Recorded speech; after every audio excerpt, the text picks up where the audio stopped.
Color grading is the most peaceful part of video editing. Anyway, today I'm gonna show you how to turn this scene into a classic cinematic color grade. Let's open up Premiere.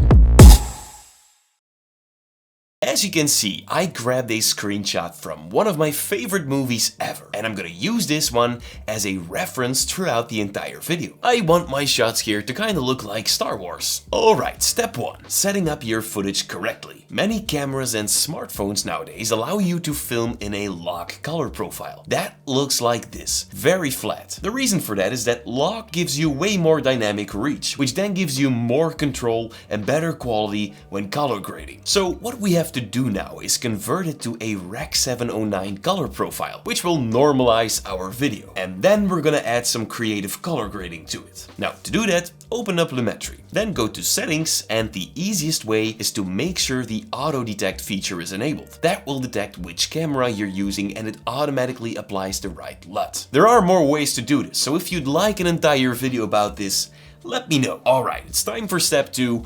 Color grading. First, let's enable comparison view. That way I can add the reference clip on the left, which is the Star Wars screenshot, and on the right you can see what's happening in the timeline. If you want, you can also change the comparison view styles, but you pick whichever one works for you. Now, quick tip, go to the window menu on top and find Lumetri scopes. In here, right click and make sure the Luma scope is opened up. We're gonna mainly focus on that one throughout the video. Alright, next, head over to the Lumetri panel. In here, expand the basic correction tab. So the first thing we're going to do is set the white balance. We're not matching anything yet. First, we're gonna make our shot look technically correct. Now, the easiest way to white balance is by selecting the color picker and then clicking something in your video that's supposed to be white, like the sky or the astronaut suit. That will automatically adjust the tint and temperature settings. Of course, this isn't always perfect, so feel free to make some adjustments. Now, before we're gonna match the colors, we're gonna match the lighting first. Now, to do that, we're gonna focus on the Luma scope. This is where you can read the lighting in your video. On top, you have the pure whites, and at the bottom, you can see the pure blacks. Now, if I increase the exposure, you can see that the entire waveform moves up. And if I decrease the exposure, the entire waveform moves down. You might notice that only the right side of the scope changes. That's because this scope actually shows you what the program monitor is showing you. The left side remains unchanged because it shows us our reference clip. Hope that makes sense. Alright, so next I'm going to start by adjusting the light properties and try to match it with my reference clip. We can clearly see in our scope that we have to separate our whites and blacks a bit. Or in other words, create more contrast. So keep going back and forth until the lighting in both videos looks similar. Let me disable the Lumetri effect so you can see a before and after. Now you can see in the Luma scope that the lighting in our video is matched very well with the reference clip. Obviously, it's more important that it looks good in the program monitor than it does in the scopes. Carefully look at the highlights and the blacks in your video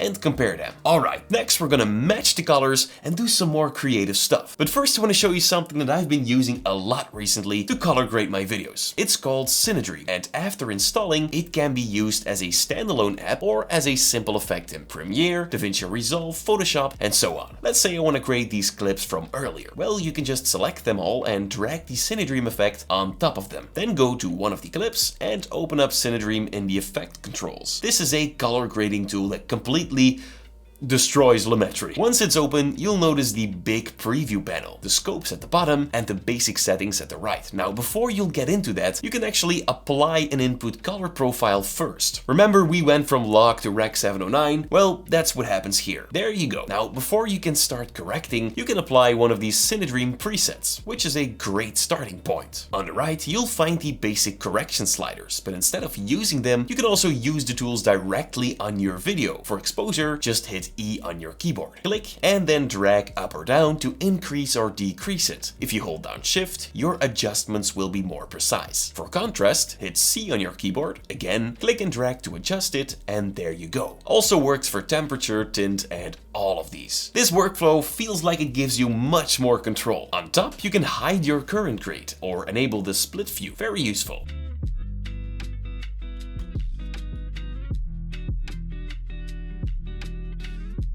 Next to basic corrections, you can go to the advanced tab. In here you have color wheels, RGB curves, which work very good, and the HSL tab. Again, you just press H on your keyboard and start working from here. Let's say you want to change the hue of the sand. Just click and drag it, and there you go. Now, of course, we want to apply this color grade to the entire scene. Go to the shot matching tab, and in here you can create groups. Let's pick a group color, and then select all the clips that need the same color grade. As you can see, the one that's selected first will be the hero. Next, click Match Shots, and in here, go to Copy Correction, and make sure everything is selected, click Apply to Group, and there you go. Of course, you can still make adjustments to these clips individually. Next, go to the Final Grading panel, and in here, you can add extra corrections and effects. But what I want to show you is this right here. Under Film Density, you can control the highlight roll-off or add faded film. You can introduce bloom to your video, which you can of course control, and you can add halation, which is also adjustable. Last but not least, adding grain to your video is no problem at all. When you're done, click on Apply, and then apply to all shots. And now back in Premiere, all your clips are graded. Now, one more thing I want to show you is the skin color indicator, which shows you when your skin tones are too green or too red. This of course you can imagine is very useful. You can try out CineDream by clicking the link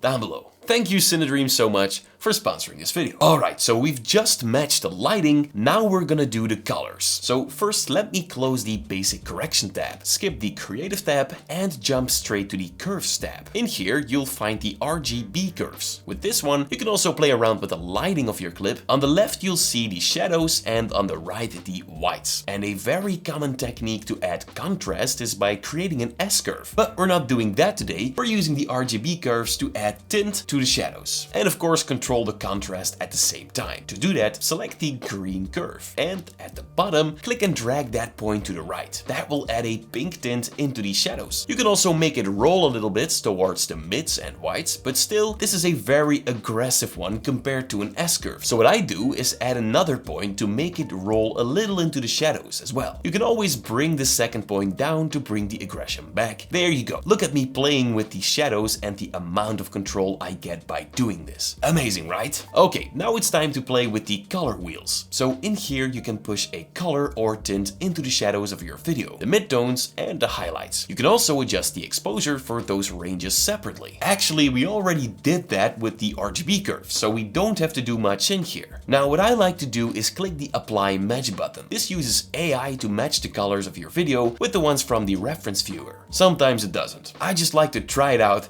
and see what I'll get. As you can see, it's far from perfect. For example, the highlights are boosted up way too much, so let's bring that down. It also pushed a bit of green into the shadows, which isn't necessary, so let's change that as well. Now let's see a before and after, and yeah, that looks better. Now one thing that still bothers me is the fact that we are still lacking a green tint in the highlights, specifically on the astronaut suit. Now I don't want to use the color wheels for that because that will have impact on other parts of my video as well, so we're gonna use the HSL sliders. In here you can make a selection of a certain color in your video by clicking the color picker and then clicking something in your video. In my case, the astronaut suit. Now chances are high that the color selection is pretty inaccurate, but this is a great starting point. What you now have to do is play around with the hue, saturation and luma slider until your selection is as perfect as it can get. Then I usually blur that selection a bit to prevent pixelation. Once that's done, you're ready to change some colors. In this big wheel you can push a color in your selection like this, or you can adjust the exposure of your selection. You can also use the sliders below if you want. And for something this simple, I usually pick that over the color wheel. There you go. Then lastly, I'll play with the exposure slider as well and look at the before and after result. It's almost like the astronaut is walking towards Luke. Amazing. Now essentially you can copy this telemetry effect and paste it on the other clips of your scene. You might have to do some micro adjustments, but in general this looks very good. Next I want to show you how to create these wonderful VFX in Premiere. So to continue the lesson, click the video right here on your left. Thank you guys so much for watching.